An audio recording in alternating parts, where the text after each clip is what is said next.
Today, we're going to talk about leading with value, how to connect, especially with guys, by leading with value. What can you provide, for example, during events or for other business opportunities for other guys to keep noticing you, and then for you to be invited to their events, to their stuff, or even make business with those guys.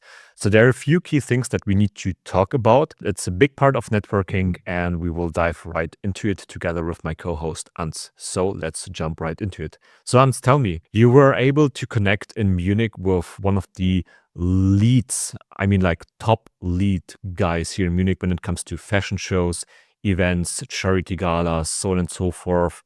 And he was a big leverage for us. He became a very good friend. How did you actually go about it? If you want to meet a guy who's resourceful, Yeah. who is rich, who has like a lot to do, right? What other guys do is like they reach out to you on LinkedIn or Instagram and they start asking you for shit. Hey man, can you help me with this? Bro, like he doesn't even know you. He doesn't give a shit about you. Okay? So what I like to do if I want to meet a guy, either like, now I can invite him to other experiences and all. We have like everything set together. So meeting guys is like super easy now, right? Because we have these things together, right? But let's say if you're starting from scratch, what you can do is like you can give them your knowledge, your skills, or at the very least your time. So the example that you are referring to, in this case, I was just volunteering. Okay. Yeah. I was not a videographer. I was not a photographer. I just had this exact phone at the time as well. Right. What I did is like I was doing research in my city in Munich. What I found, okay, like this person is doing a new opening event for one of the gyms. It's like a new concept.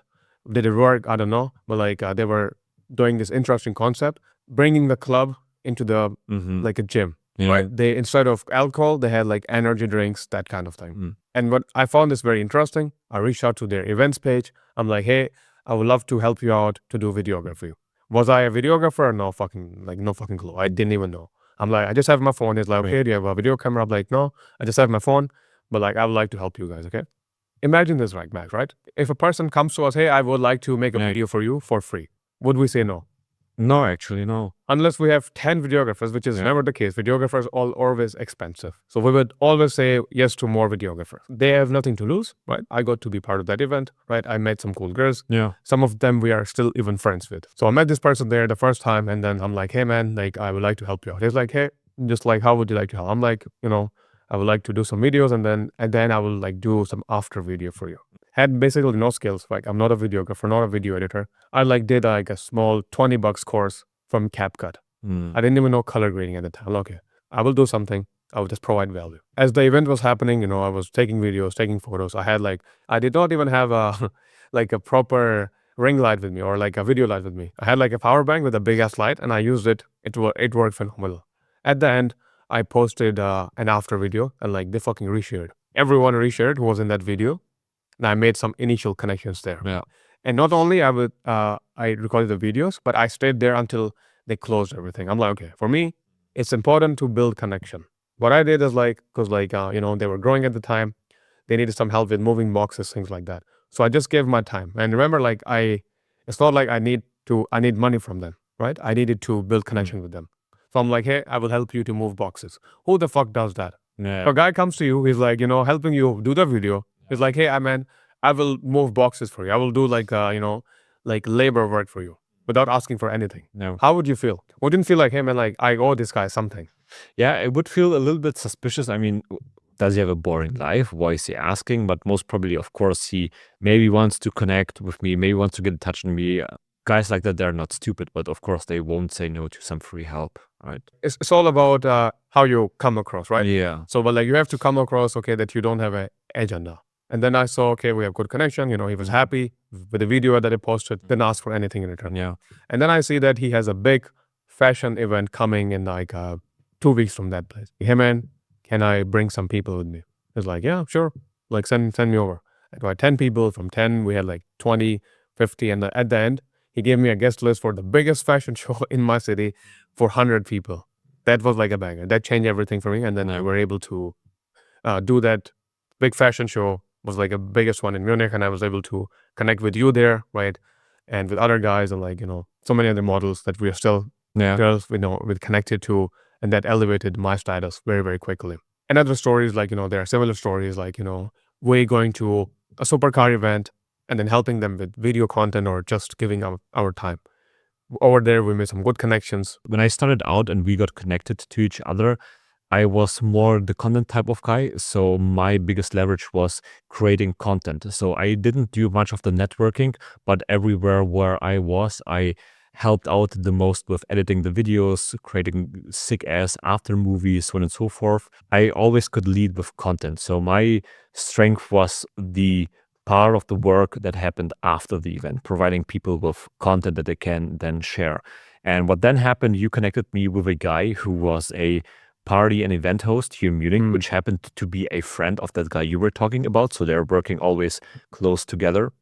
And he has his own party series, all right, that happened like 1 month after that fashion show, approximately, or 2 months after.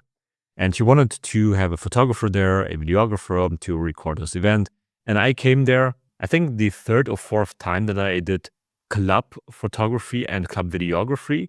And I was kind of new to that field. I never did like a full-blown club after movie. So I had to watch some courses on that, get some help with that, with some guys I know in the field who helped me out with that, with some things to keep in mind, things to look out for during the club, because there's some things you have to look out for when you're in the club and there's always that chaos around you, how you frame things in your camera, how you shoot and how you connect with people. It's an art, but you can master it. It's quite easy. And I was there. Everyone was so nice to me because as a photographer, I'm part of the team somewhere. So I do have some initial status. And then I got drunk very, very fast. And then I was like in the zone and I was doing like sick photos and I cut for him like sick videos and I was so down. It was a great party. Even though it was raining, everyone was in a great mood. And the 2 videos that I edited for him, he was so blown away by them. It was so good. He posted them. He got so much reach. And then I saw, hey, damn, this makes a lot of fun.